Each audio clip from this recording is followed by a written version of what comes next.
I would say my fuck it moment was kind of when I went on my first solo tour. Well, kind of my solo tour was me and my buddy Cash Lansky from Tucson.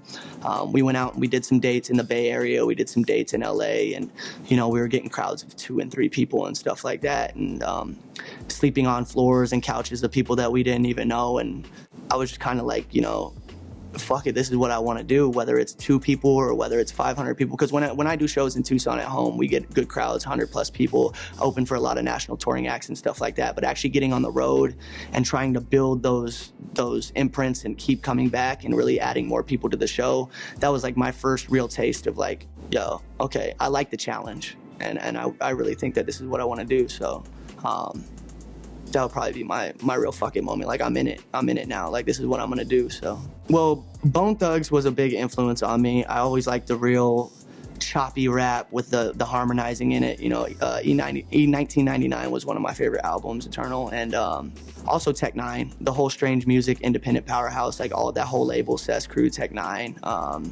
Everybody that works with them is a really big influence on me. So, as well as the artists that I work with, you know, Murs and, you know, Dimrick and Hoppa taking me on tour and trying to, you know, get in with Dizzy and all these great artists. Like, that's probably like my most motivated, who motivates me most is like the real independent powerhouses that are out there doing it out of pocket and really putting their music and their faces out there and making something out of it. So we had to put him like idiots. He had a scene where he had to like drive up and down the block.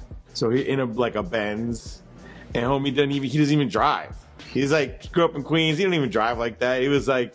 They said as soon as I left, I was speaking to people. I didn't speak to her. She got irate. She starts banging on the security. Steals on one dude. They wrestle her to the ground. She kind of a big girl, too. Just kind of wrestle her to the ground, wrestle her outside, slam her to the ground. They got her hands behind her back. So many things that underlined in the industry that are fucked up, because once you get to a certain point and you just want to make music, it becomes difficult to just make music. I'm not there yet, but you know, I have friends with artists who are even further, where it's just like, shit, politics, you know, I made this crazy ass song and no one's ever gonna hear it.